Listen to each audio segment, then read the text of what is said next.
Um dos nomes mais vibrantes da cena underground eletrônica brasileira, a Aya Ibege é conhecida por seus sets apaixonantes, com uma pesquisa refinada que sabe aliar ferveção, história e celebração.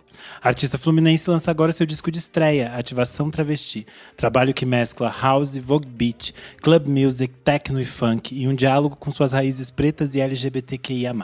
Em um trajeto que passa por sua ancestralidade enquanto mulher preta e suas experiências enquanto travesti, criando uma mistura musical única. Para mergulhar de vez no universo de Ativação Travesti, recebo hoje no Por Trás do Disco do podcast Vamos Falar sobre Música, Aya Ibege. Seja muito bem-vinda. E aí, gente, a Ibege falando aqui, tudo bem com vocês? Muito obrigada, Renan, né, por me convidar aqui, para eu estar aqui. E vamos que vamos.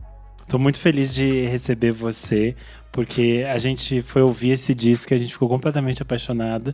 Eu falei pro Kleber sobre o disco, a gente ficou assim os dois enlouquecidos e a gente achava que era muito importante ter você aqui, porque nos últimos anos aqui no podcast a gente conseguiu reunir alguns nomes que a gente acha muito importantes da música eletrônica. Eu acho que a gente está num momento muito rico da nossa música eletrônica brasileira underground, especialmente de artistas queers, de pessoas pretas, criando coisas muito efervescentes. E a gente sabe que o mundo todo está de olho nessas artes que estão sendo criadas aqui. Eu acho que é muito importante a gente criar esses espaços mesmo para a gente poder se aprofundar nesses trabalhos e criar registros também disso que está sendo construído a partir desse momento no Brasil.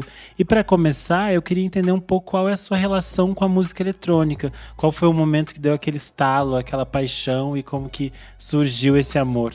A música sempre teve na minha vida, assim, desde pequena. Minha família sempre gostou muito de ouvir música. Ninguém na minha família trabalha com música, não tem nada relacionado a artes no geral. E desde criança, a música sempre esteve presente na minha vida. Esse mundo pop também sempre foi uma coisa que... sempre fiquei muito com os olhos, sabe?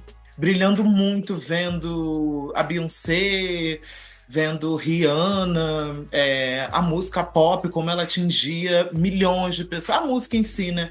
Mas a música pop, como ela atingia milhões de pessoas, e isso sempre me deixava com essa pulga atrás da orelha de querer também estar nesse mundo, né? Então, a música eletrônica veio a partir do momento que eu fui crescendo, que o som também foi amadurecendo, as coisas que eu fui ouvindo foram ficando mais intensas no sentido a partir do que eu sentia, das minhas emoções. Então, é isso. O encontro com a música eletrônica foi bem no momento que eu saí de casa, quando eu me mudei para a cidade do Rio de Janeiro, né, que eu sou de São Gonçalo. E aí foi nesse movimento de quando eu comecei a frequentar as festas, né, gente, vou ser bem... Isso foram anos atrás, né? Eu não gostava de alguns sets, e não tô nem criticando as pessoas, mas era como a música na noite era...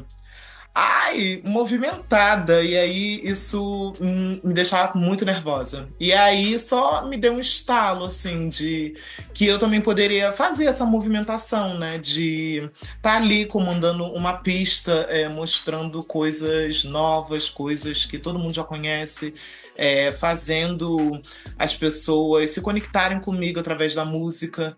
E aí acho que foi nesse momento, assim, que bateu a música eletrônica, né, dessa parte mais eletrônica na minha vida, mas a música sempre fez parte de toda a minha caminhada, desde que eu nasci até agora, no momento que eu tô falando. A gente tem um episódio aqui no podcast que se chama As Raízes Negras da Música Eletrônica, que a gente recebeu a Paulette, Linda Selva, e é interessante que lá, quando a gente teve essa discussão com ela, a gente comentou um pouco sobre como, em alguns momentos da história, a música eletrônica, especialmente mainstream, ela foi tão embranquecida e transformada, que eles tentaram de algum modo apagar essas histórias que eram negras e eram queers desse som. E eu acho que a gente sempre tem um momento de se reencontrar com essas raízes e revisitar essas histórias. Eu queria entender para você como se deu esse momento de você também se transformar uma pesquisadora de música, porque eu acho que construir uma pista de dança é também você estar atenta aos sons que vieram antes de você. Queria que você falasse um pouco sobre essa sua relação com quem veio antes, né? Então, sobre isso, né, de quem veio antes de. Eu gosto muito de pesquisar. Tipo assim, eu já tive um trabalho com uma pesquisa sobre Ori, né? E aí pesquisei muitas formas e como tudo se conectava à energia, à ancestralidade, à espiritualidade. E na música foi por esse mesmo caminho, assim. Eu voltei muito no tempo, tipo assim, quando eu comecei a pesquisar, levar minha pesquisa mais sério, né? Eu pesquisei muito os movimentos dos anos 80, do disco, dos anos 90, que eu acho que é onde teve para mim, a maior movimentação musical, assim. Acho que muita das coisas que existem hoje em dia, né, vem desse tempo, desse período, e eu amo muito. Acho muito importante a gente, todo mundo, né, dar uma olhada para trás para conseguir escrever o presente e o futuro. Que acho que, né, nada, hoje em dia, nada se cria, né, sozinho. Você fala um pouco desse trabalho de pesquisa e você também toca há muito tempo. Eu queria entender qual foi o momento que você decidiu. Agora é hora de focar no meu projeto, lançar o meu disco, colocar isso para o mundo. Como foi esse processo de nascimento do Ativação Travesti? Então, o Ativação Travesti, ele ia ser o terceiro EP que eu tava fazendo, né, em 2024, que é em 2024 eu parei de me xoxar, né? Vou botar assim. Que aí eu tinha desistido mesmo de produzir. E aí tinha muitos anos que eu não produzia alguma coisa, tipo assim, autoral minha, né? Musicalmente falando. E aí o Ativação Travesti ia ser o terceiro EP, logo depois que primeiro eu lancei o IBG, né? Depois o Mutante Club Queen. E aí ia vir o Ativação Travesti, fazendo essa linhagem de apresentação minha à produção musical mesmo. E aí um amigo meu chegou para mim e falou assim: ai, por que você não faz um álbum? E aí eu assim, nossa, realmente, né? Eu tenho esse poder. E aí foi daí que surgiu essa movimentação para lançar um álbum. E aí é isso, eu não canto, mas eu sempre tive o sonho de lançar, fazer igual uma diva pop, bem clichê. E sinto que com a Ativação Travesti foi esse momento meu pop, Beyoncé, que eu consegui fazer tudo que eu queria, do jeito que eu quero. E lancei, assim, foi bem nesse lugar de construção e saber que eu poderia fazer o que eu quero e que cada um também pode fazer o que quiser, né? É só a gente se empenhar e não deixar aquela pequena vozinha na nossa cabeça acabar com tudo. Você falou um pouco desse processo de se colocar dentro do disco, né? Quando a gente escuta, ele parece um disco muito pessoal e é muito interessante que ali é um trabalho também muito seu, íntimo, de ir construindo esse trabalho quase de forma solitária. Eu queria entender como foi esse processo, se você ia compartilhando com outras pessoas, se você ia mostrando, se você ficava insegura durante esse caminho, como foi essa construção de cada faixa? Então, eu sou uma pessoa muito tímida. Às vezes pode não parecer, é porque eu trabalho muito para sair desse lugar de timidez. Mas eu sou uma pessoa muito tímida. E aí, toda a construção de produção musical que eu fiz até hoje, poucas pessoas eu falei, conversei, porque é isso, nesse lugar de às vezes receber um não, e aí eu ficar mal, não querer produzir, ou então a pessoa não gostar do que eu estou produzindo. Então, para evitar certos certas coisas, né, eu decidi criar tudo sozinha, nem foi num lugar de ego, de eu vou fazer isso aqui, porque, mas foi num lugar de conversa comigo mesma para ver que caminhos e como eu poderia transcrever quem eu sou, a minha identidade, sobre o que eu quero moldar, o que que eu quero construir, sobre o que se junta uma coisa com a outra e se chega em um novo lugar. Então, esse disco veio nesse lugar mesmo de eu entrar dentro de mim e tentar botar tudo pra fora. E aí não tem outra pessoa, né, que possa fazer isso, não foi? Você fala um pouco no release sobre o conceito de Ori, né? O seu orixá pessoal. Eu acho que isso também guia um pouco do seu trabalho. Acho que tem um pouco a ver com o que você falou antes de se colocar nesse espaço e entender essa movimentação que é sua e é íntima. E aí eu queria que você falasse um pouco sobre tanto esse conceito, a importância desse conceito do Ori para você, quanto a própria ativação travesti, essa movimentação, né? Então, esse conceito do Ori, né, que o Ori todo mundo tem, é o que rege todo mundo, a energia de todo mundo, é o que todo mundo é basicamente a identidade de cada um, né? E aí, é isso, eu acho que nada na minha vida foi feita de forma aleatória. Então, todo o caminho que eu trilhei basicamente é sobre eu me reconectando com tudo que eu sou nessa vida, que eu vi nessa vida. Então, enquanto o travesti, enquanto uma pessoa preta, enquanto toda a minha ancestralidade que eu tive que ir atrás, pesquisar sobre, acho que tudo isso moldou para esse disco nascer e para como ele tomou forma. Então, essa pesquisa que eu tinha com o Ori, né, vem também do meu trabalho com a ativação travesti, que era o quê? Que é o quê, né? Eu pegando todas essas informações ancestrais e fazendo essa transcrição de identidade, que é isso, as ativações travesti que eu faço, né? Isso levando para a parte de cabeça, cabelo, é mais nessa parte de buscar suas identidades, que para mim a gente é cheia de identidade, né, dentro da gente. E aí essas ativações, a partir do penteado, do cabelo, da movimentação que se faz, é o que dá vida a essas novas pessoas que existem dentro da gente, que é a gente só que de outras formas, outras percepções, outras identidades, sabe? Sim, é interessante que eu acho que isso que você falou se conecta à própria capa do disco, né? Que tem um pouco dessa transformação ali, da sua própria transformação, da sua imagética. E aí eu queria que você contasse um pouco sobre o processo dessa capa e quais as intenções com ela.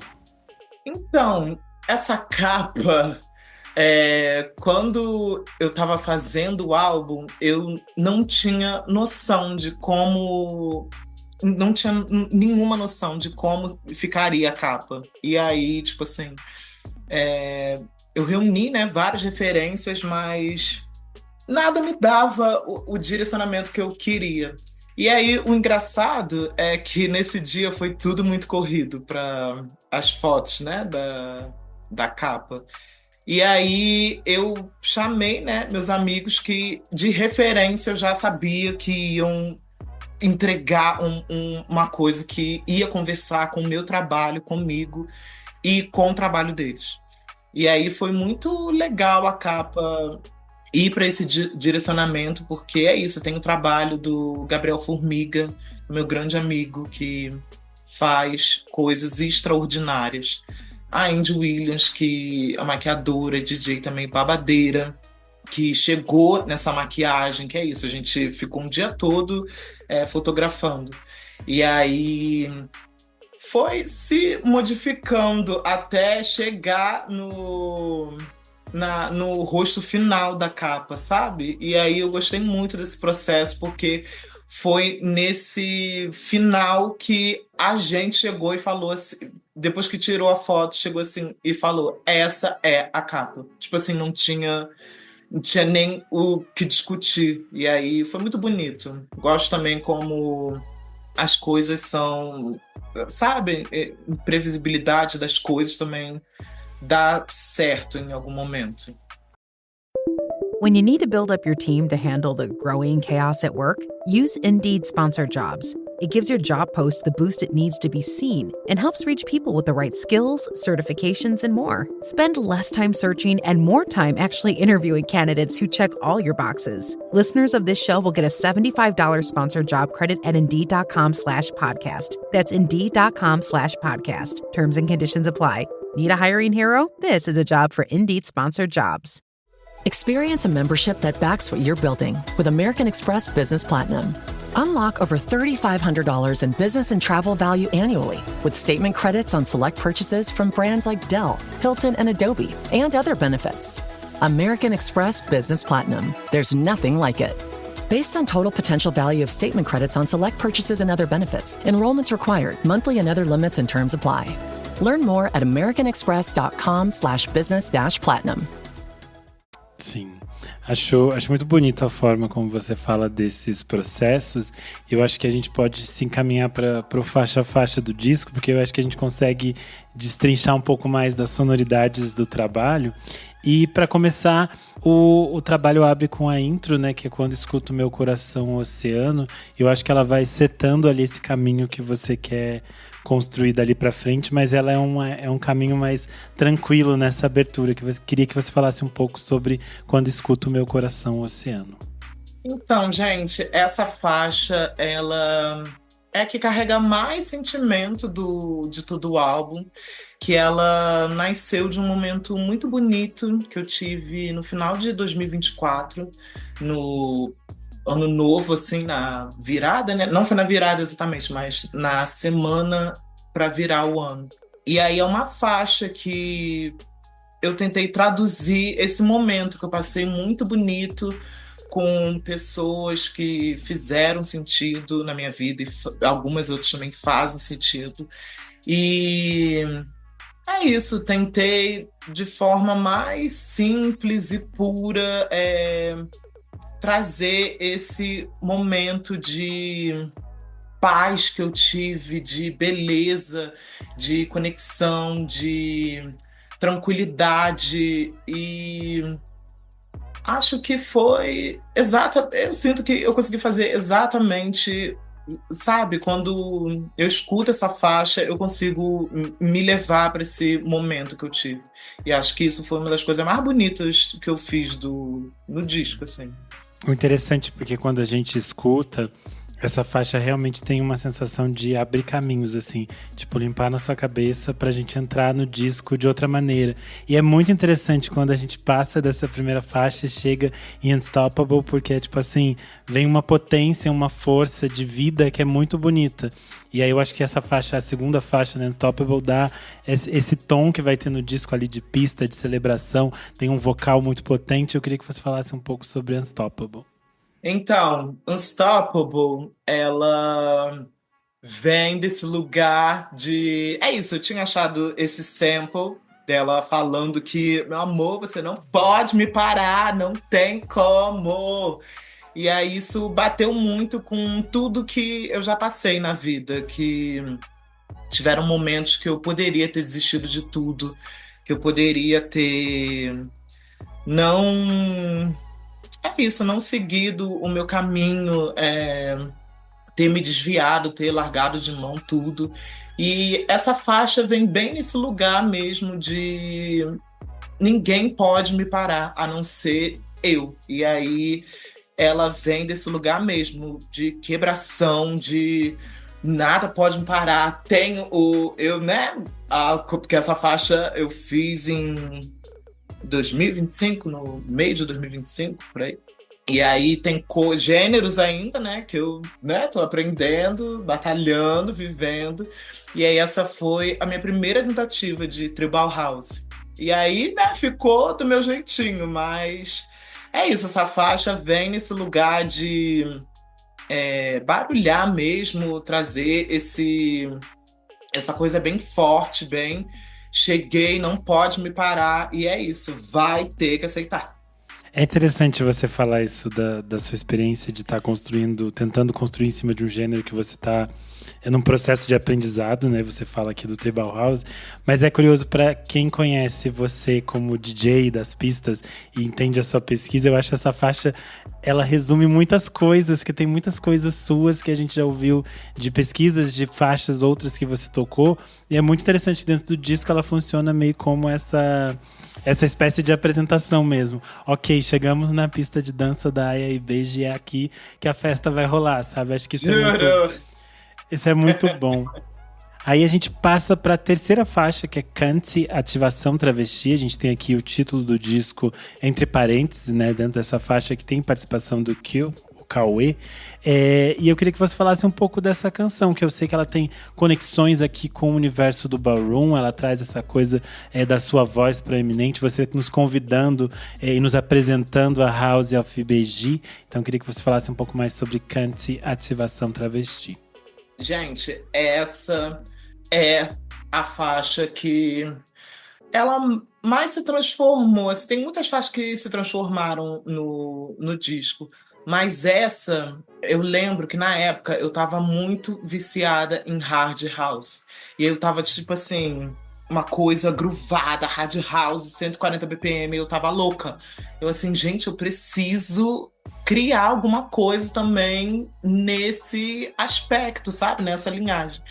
E aí, o engraçado dessa faixa é que ela nas primeiras versões, ela eram com o sample da Kevin Aviance. E aí, nesse espaço que eu falo, né? Essa é a house, isso aqui é a ativação travesti. Era a Kevin falando, tipo assim, um sample dela. E aí, várias vezes que eu fui ouvindo e tocando, né? Tocando nas pistas para testar, não tava fazendo sentido para mim. Que é isso, né? Uma bicha, tava falando outras coisas em inglês, e aí eu fui pensando nisso, de escrever, botar a minha voz, mesmo que eu não cante, né?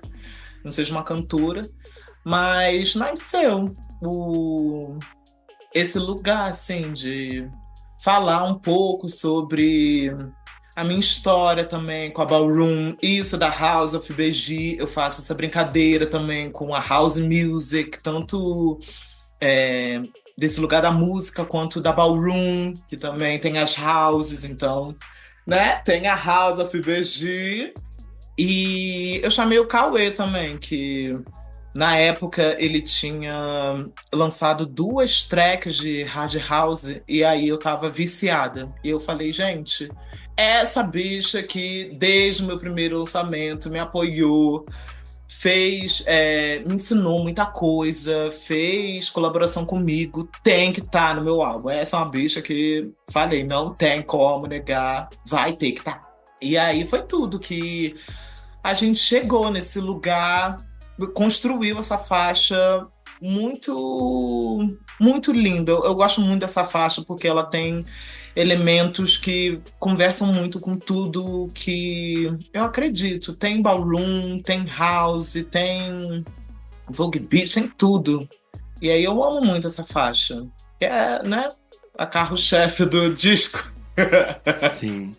Eu acho que aqui a gente já tá nesse momento full pista, né? E a gente vai para BTL BTR, que é uma faixa que eu acho que tem um groove ali, uma batida muito forte.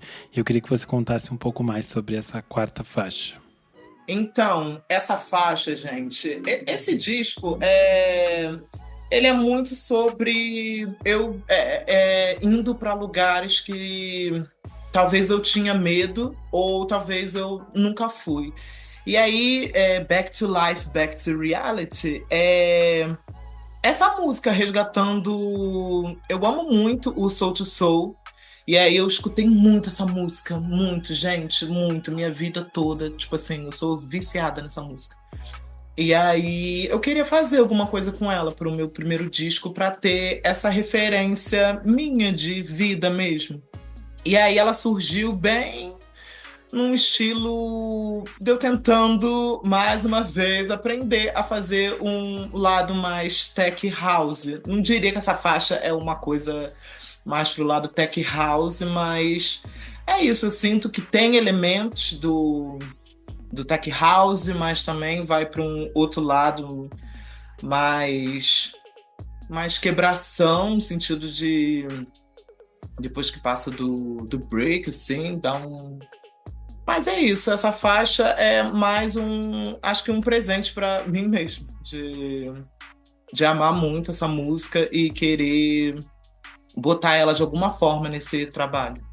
Você falou do Soul to Soul, eu acho que tem dentro do disco tem várias referências e diálogos com muitos desses ícones que são importantes para você e que são referenciais. E quando a gente chega na faixa de número 5, Need You, tributo a Loleatta Holloway, acho que a gente volta a isso, né? A Holloway foi uma grande cantora de disco e de soul e uma voz muito sampleada pela house music e também muitas vezes sampleadas de forma que nem ela sabia às vezes, e às vezes usurpavam, digamos assim, a voz dela para algumas faixas. Então acho que é um resgate, uma conexão aqui que você está fazendo de novo com aquilo que a gente falou desse legado de pessoas pretas que construíram essa história. E aí eu queria que você falasse um pouco sobre Need You. Então, Need You, ela vem desse lugar, para mim, né, da ballroom. Como você tinha acabado de falar, né, ela é muito sampleada. E aí acho que é uma música, né, ela é muito icônica. E aí na ballroom se usado muitas vezes em muitas músicas. E aí, como o disco já ia nessa linhagem da mistura do house music, se encontrando com a ballroom, e se encontrando com techno, se encontrando com todas essas movimentações de referências ancestrais, né? Nasceu essa faixa. Eu achei esse sample, né, completo da música. E aí decidi trabalhar em cima da voz dela. Não foi nem o beat construído e depois a voz dela entrando. Foi totalmente baseado no que está sendo passado ali, né? Na voz dela. E aí eu amo muito essa faixa, que ela bate babado na pista, assim. É um momento que sinto de comemoração, assim. A gente chega então na faixa de número 6, Passarela Interludes, e é curioso que na abertura você falou um pouco sobre como você é apaixonada pelos anos 90, e essa faixa foi a que mais me gritou anos 90. Acho que todo disco tem muitas coisas anos 90, mas essa pra mim tem uma cara de anos 90, assim, eu imagino as pessoas dançando com aquele filtro assim meio VHS, sabe? Que a gente vê na TV. Eu queria que você falasse um pouco sobre Passarela. Gente, essa faixa, ela que se transformou muito. Ela era pra estar no Mutante Club Queen. E aí, na época, ela não fazia sentido. Tipo assim, ela não tava fazendo sentido pra mim. E aí, eu mandei para outras pessoas, falei, você ouve que tem interesse em fazer participação. E aí, as pessoas ouviram, construíram em cima, mas depois eu fui vendo que não estava fazendo sentido, em nada fazia sentido. E aí ela ficou bem guardadinha assim no meu computador. E aí quando eu estava montando o álbum, né, ela surgiu de novo. E aí eu fui remexer nela depois de um ano. E aí ela se transformou nessa interlude, que é esse momento bem... essa passagem da mais house, ballroom, vogue beat, para esse lado mais techno, Latin club, que vai se finalizando. Então eu amo muito essa faixa, porque ela é a transição do álbum, de você ver que a primeira parte eu estou falando de uma coisa, a segunda parte eu estou falando de outra. E aí eu amo muito ela, que ela é bem anos 90, bem todas as minhas referências, Living Joy, uma coisa bem... É interessante se você falou dela ser a faixa de realmente de transição para esse segundo momento do disco, porque eu sinto que a faixa de número 7, Legend, ela ainda tem também esses diálogos com a cultura ballroom, mas ela tá muito mais pegada para outro clima que vai se aprofundar daqui para frente, né? E aí eu queria que você falasse um pouco sobre Legend, que é a faixa de número 7. Gente, Legend, ela... é uma carta aberta à comunidade ballroom. Eu amo muito a cultura ballroom, a comunidade, mesmo hoje em dia não estando tão presente, né, por conta de outras coisas da minha vida. Mas eu amo tudo que a ballroom me trouxe, todas as pessoas que eu conheci maravilhosas, tudo que a comunidade me fez perceber, sentir, olhar. E essa faixa, ela é uma homenagem à Ballroom, assim, a legado. Eu tenho um legado na Ballroom, e aí mesmo que eu não tenha título, isso acho que não me diminui, ou qualquer outra pessoa também não diminua, mas, né? Antes que a Ballroom venha aqui me xoxar, gente, eu sei meu espaço, não tô aqui querendo falar que eu sou a Bambambam. Bam, Bam. Mas é isso, sei do meu legado da Ballroom, sei minhas contribuições e é isso. Essa música é uma homenagem mesmo à Ballroom. A gente vai para a faixa de número 8, Código IBG, e eu acho interessante que aqui a gente tem uma mudança, porque eu acho que essa faixa tem muitas camadas, muitos sonzinhos, muitas coisas. Me lembra em alguma medida as coisas dos anos 90 do French House, essas experimentações com sons inesperados. E é muito interessante porque quando você para prestar atenção em cada som, tem muitas coisas diferentes, mas quando você ouve no todo, é 100% uma faixa AIBG. Queria que você falasse um pouco sobre a construção dessa canção. Então, Código IBG era também outra faixa que ia estar no Mutante Club Queen. E aí também era outra faixa que, pra mim, não tava fazendo sentido. E aí eu fico muito de pavor quando as coisas não fazem sentido pra mim. Sou bem essa pessoa de não tá fazendo sentido, eu tô... Por que não? Meu Deus! E aí essa faixa eu também deixei de lado. E aí quando eu fui revisitar ela se transformou pra um outro lugar mesmo. E aí ela é isso, ela tem esses elementos meio que de techno e aí também uma coisa meio club music também. E antes ela tinha um vocal, só que eu também não tava gostando do vocal. E aí é isso, tentei brincar só com isso dos beats e aí nasceu o código. Por isso que o nome é Código IBG. Pra ter essa brincadeira com os beats, esses nuances, esses sons que parecem não se bater, mas no final elas se juntam e formam alguma coisa. É interessante, porque quando a gente ouve faz todo sentido, assim, porque tem essa coisa que parece um robô conversando com a gente, mas a faixa é muito quente, é muito viva, não é fria. Eu acho que isso diferencia um pouco, às vezes, de algumas vertentes do techno, que às vezes as coisas saem robóticas demais. Eu acho que aqui tem o calor latino. Juro. A gente vai pra faixa de número 9, Catucada, que eu acho que aqui é pegada, assim, pista mesmo, potência, intensidade total. E aí eu queria que você falasse um pouco sobre Catucada. Então, Catucada, ela veio, gente, de... É isso, como eu já falei antes, esse disco é desse lugar de vários aprendizados que eu tive durante esses anos voltando a produzir, né? E aí... Eu gosto muito do funk, como ele se movimenta, as batidas, elas se conversam muito. E aí, nessa faixa, é isso. Eu tentando levar esse lugar do funk para esse movimento da ballroom e unir esses dois, porque eles andam juntos. E...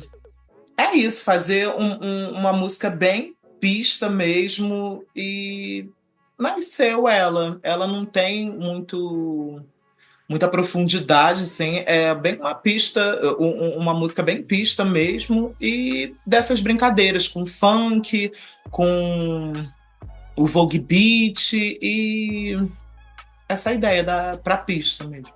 Acho muito interessante essa forma como você cria esses diálogos com o funk de uma forma que é bastante sua e particular, assim. Eu acho que a gente tem falado muito sobre esse grande momento do funk brasileiro no mundo, mas é interessante esse seu olhar casado com outras coisas múltiplas que estão dentro do disco, então é muito bonito de se ver. A gente vai para a faixa de número 10, Guerreiras Manicongo, Black Dolls. Acho que aqui é importante a gente falar que o Manicongo se refere a Chika Manicongo, é isso, né? É isso, né? Exatamente. Que é reconhecida como a primeira travesti, mulher trans documentada na história do Brasil. Acho que é uma figura sempre a ser resgatada e ser revisitada, sua história, sua trajetória. E aí eu queria que você contasse um pouco sobre Guerreiras Manicongo.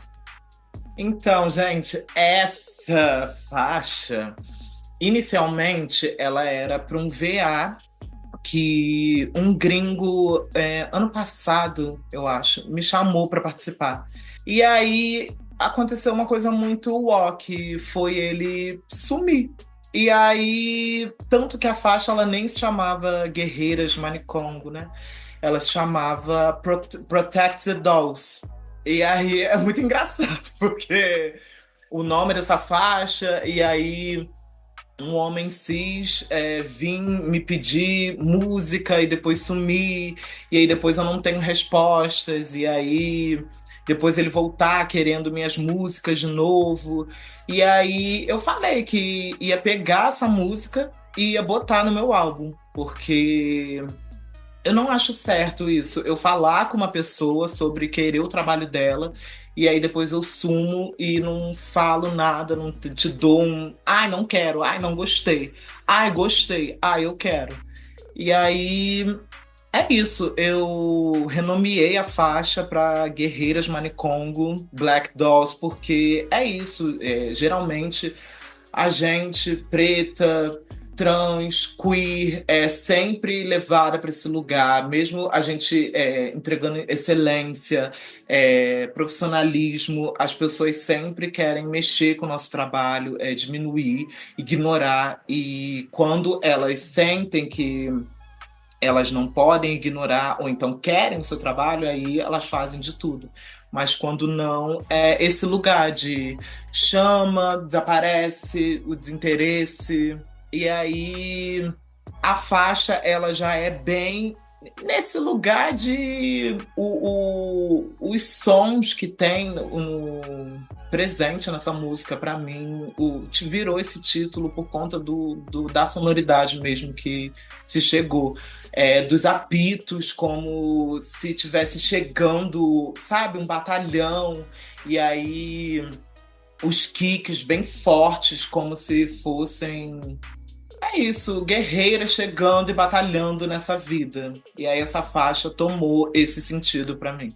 É interessante você contar essa história, porque no início a gente falou um pouco sobre como o seu disco, de algum modo, até resgatava essas pessoas e essas narrativas que muitas vezes foram subvertidas ao bel prazer de outras pessoas, né? E é muito interessante que a Aventura Profana fala muito de como as tecnologias travestis, elas subvertem narrativas, e muitas vezes as pessoas estão interessadas nessas tecnologias, mas elas querem limar as pessoas que constroem essas tecnologias. Exatamente. E é muito simbólico você contar isso num disco que celebra todas essas pessoas e que traz elas para a pista de dança de novo, né? Acho muito forte mesmo. E é interessante que isso apareça aqui já nesse momento que a gente tá do disco, né? Porque a gente tá aqui na sequência final e a gente saiu de Guerreiras Manicongo e a gente vai para Hard Trava, Hard Club, Hard Life. E eu acho que de novo a gente tem esse diálogo com esse universo da pista de dança, essas potências e essas intensidades, mas a gente também tem a pista de dança aqui como esse espaço de vivência e sobrevivência de corpos queers, né? Então eu queria que você falasse um pouco sobre Hard Trava, Hard Club, Hard Life. Então, essa faixa, eu fiz ela inspirada em todas as minhas amigas travestis que barulham muito, tipo assim, que tocam do 145 pra cima e conseguem transmitir quem elas são. E aí essa faixa, ela vem bem desse lugar, assim, pra gente que batalha, como tudo é difícil, esse lugar do techno também, de como ele foi subvertido para esse lugar branco. E aí toda a referência techno que se tem é de pessoas brancas, é relacionada à branquitude. E aí essa faixa é bem esse movimento de retomada mesmo, de fazer esse lugar queer, preto, bem forte e bem até sinalizador, né? Botar essa palavra, assim. Perfeito. O disco se encerra com o espírito Dum Dum Dum. Acho que é um encerramento ainda muito conectado ao que você construiu aqui nesse segundo momento do disco, mas acho que não está tão pegado quanto as faixas anteriores, mas acho um encerramento muito bonito que eu queria que você falasse um pouco sobre a escolha até dessa faixa encerrar o trabalho. Então, espírito Dum Dum Dum, ele vem de um lugar de... Eu queria fazer uma parceria com uma pessoa. E aí eu fui tentando imaginar esse som que eu queria. E aí foi surgindo, assim, essa música foi se surgindo. E aí no final não teve essa parceria. Mas ficou essa música muito bonita. E aí ela ganha esse nome de espírito por conta desse lugar mesmo desse lugar que eu não cheguei a finalizar, então, né, que ia ter pensado, né, com essa pessoa. E aí vem desse lugar dessa coisa que não dá para se ver, mas está presente, sabe, do espírito. E aí eu amo muito essa faixa. E aí ela terminar o álbum para mim fecha tudo que eu construí desde quando escuto Meu Coração Oceano até Espírito. Parece que eu dei uma volta ao mundo e voltei pro lugar. É muito bonito ouvir você falar, eu acho, porque eu tô muito mergulhado nesse disco. Faz muitos dias que eu escuto ele no repeat e é muito bom. Eu ouvi nesse sentido que você falou, porque pra gente, enquanto ouvinte, realmente tem esse diálogo. Como eu falei, por mais que seja um disco de pista de dança, é um disco que a gente vê muito a sua identidade, questões muito pessoais pra você. Isso transcende e chega até a gente. Acho que isso é muito bonito. Então, só quero agradecer o seu tempo, a sua disponibilidade de conversar com a gente, deixar esse espaço para que você passe suas redes sociais, convide as pessoas a te acompanharem, ouvirem o disco, todo aquele serviço. Não, muito obrigada você por ter me recebido, né? Ter ficado aqui uma horinha falando comigo, escutando a cabecinha dela, como ela fez as coisas. E é isso. Obrigada também a todo mundo, gente. Estou falando isso aqui porque tá todo mundo ouvindo e são coisas que eu não esperava. Tipo assim, sei que meu trabalho ele tem visualizações em certos lugares, mas um trabalho onde eu botei partes de mim no mundo e saber que tem gente que ouve, consegue sentir coisas que eu tô passando e não necessariamente eu tô falando no disco, isso pra mim muito importante, gente. Se 2 pessoas tivessem ouvido o álbum pra mim, já tava ótimo. Mas é isso, tô muito feliz com toda a divulgação, todos os lugares que tá se chegando também. E obrigada. De verdade, gente, muito obrigada mesmo. Quem estiver ouvindo, você também, né? Obrigada por ouvir. Todo mundo, muito obrigada. E é isso, gente. Fiquem ligadas que ela não tá morta, ela ainda tem muitos anos de vida, vai lançar, tem um monte de música para sair ainda em VA, Vai ter EP, vai ter o EP, o álbum de remix, gente, que vai ter gente babadeira, que eu vou lançar no meio do ano. Já a dica aqui. E é isso, gente. Quem gosta do meu trabalho, me segue. A IBG em todas as redes sociais. Pra quem não entendeu, AYAIBEJI. Ela mesmo falando. E é isso, gente. Muito obrigada. Eu sou _Renan Guerra em todas as redes sociais e você pode seguir o @podcast VFSM em todas as redes. O Por Trás do Disco é um programa extra do nosso podcast e você pode apoiar a nossa existência no apoia.se/podcast VFSM. A partir de R$5 você ajuda a manter esse programa vivo e participa do nosso grupo fechado para apoiadores, tem acesso a várias vantagens. É isso, mais uma vez, muito obrigado a IBG e até a próxima, gente. Beijo, beijo. Beijo!